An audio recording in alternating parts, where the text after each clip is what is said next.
Hi, everybody. I'm Dr. Duke, and this is the takeaway for this new week.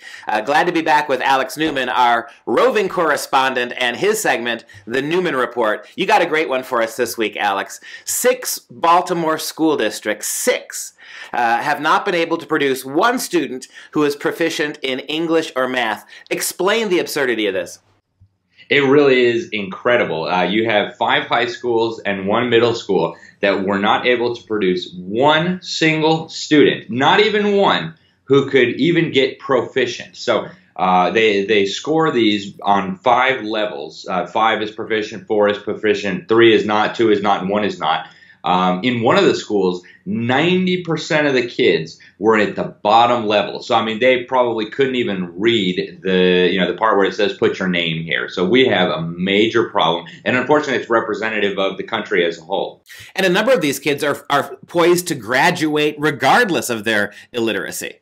That's right. If you read in the media, you'll see that they interview some of the kids who are going to graduate. Now, how do you graduate if you're not proficient in anything, even the most basic things, English and math? I have no idea, but this is unfortunately happening all across the country. You have kids being pumped out of these schools who can't even read their high school diploma, and it's a huge tragedy, and it's going to keep getting worse. I mean, this is going to snowball. You're going to have these kids who can't get jobs, who are going to be dependent on welfare, who can't even do the most rudimentary things on their own. And it's a disaster waiting to happen. How many of these kids, I bet you most of these kids get into college. The ones with the high school degrees, the diplomas, even though they're functionally illiterate, I'll bet you they get into local Baltimore colleges. That's the way that always works. And what I'm staggered by is this is Baltimore, Maryland. And so there are very few, if any, Republicans to blame for this. Usually the standard Democrat argument is this is evil Republicans not turning over enough money. But tell us, I mean, Maryland spends a shocking amount of money, taxpayer money, on these kids every year for these kind of results.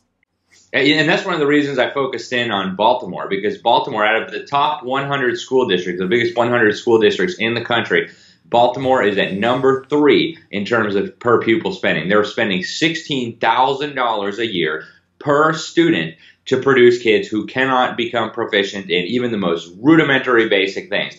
Now, homeschool families do a fantastic job for a few $100 a year, maybe $1,000 a year.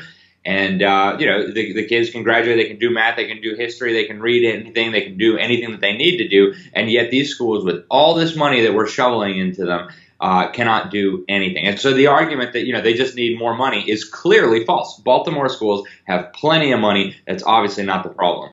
So what is the progressive establishment arguing in Maryland? What are they arguing that the real, because they can't blame Republicans for this one, what are they actually arguing is the cause of these tremendous failures?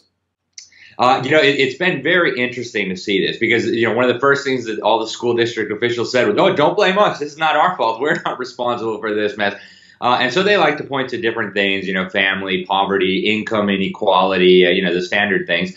And some of those things may well have some effect, but I'm convinced that the real problem is that these schools are actually doing exactly what they were designed to do, which is using quack reading methods to produce illiteracy, dumbing down the population, and indoctrinating the kids so that they will go out and become hateful, useless, dependent Democrat voters. And, that's what we're seeing in Baltimore and other places across America.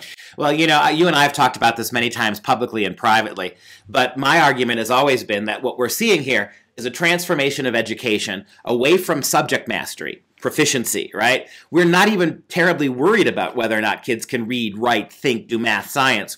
What we're very concerned about in the schools, particularly now with Common Core and No Child Left Behind, all this garbage, we're concerned about their social awareness. So the primary focus of our American public schools is now to get kids agitated, to get them highly conscious of race and class and gender, to turn them into good little politicians, future politicians for the Democrat Party. Maybe we need this, Alex. What do you think about this? And I think it's going to have to happen. If we are now educating our kids for social justice, not for achievement, how soon before we change the way we assess kids to reward them, not for their grades, not for their proficiency, but reward them for their activism? How close are we to aligning a social justice system with a new social justice grading scale that has nothing at all to do with school? Well, unfortunately, we're getting closer and closer, Duke. As you know, the schools are now working a lot on social and emotional learning, right? They want to see if the kids have the right attitudes, if the values clarification propaganda worked on them to, make them think it's moral in some cases to murder people or rob people or things like that. And so we're very much heading in that direction. And actually, later today, I'm going to be working on my next post for Freedom Project Media, and I'm going to be focusing on there are now 100 degree programs at universities and colleges across America for degrees in social justice. I kid you not. And so, you'll have all these kids who can't do anything, but at least they'll have a degree in social justice. Right. And of course, as we know, social justice, the whole social justice mentality is the issue here. It doesn't care if kids can make a living. It doesn't care if kids are proficient in subject matter. All it cares about is political agitprop. And again, maybe it's a kind of white privilege, Alex, right? That we're grading kids on the basis of math, science, reading, and writing, when we really, if we were an enlightened people, we'd really be grading them on the basis of how politically activist and Democrat they are. Sad days ahead for us, I think, educationally. It is. And, it's tragic. What you described is already happening. In schools across America, you have people saying, administrators, teachers, professors with a straight face, math is racist, punctuality is racist, proper grammar is racist. And I'm not making this stuff up. It's all over there. You can find news reports about it all across the country. That is the direction we're moving in. And, we need to redouble our efforts, or our country is just going straight over the cliff. If math, science, punctuation, capitalization, correct speech, if all these things are racist, then maybe it's racist to try to expect them from kids. This is where we're headed. Alex, thank you so much for this talk today, and look forward to reading your next article. Come check us out, The Takeaway, Alex Newman, The Newman Report, and many of our other features at freedomproject.com. If you enjoyed this video and all of our videos, please consider a tax-deductible donation so we can keep the whole thing free for you. I'm Dr. Duke. Thanks for watching.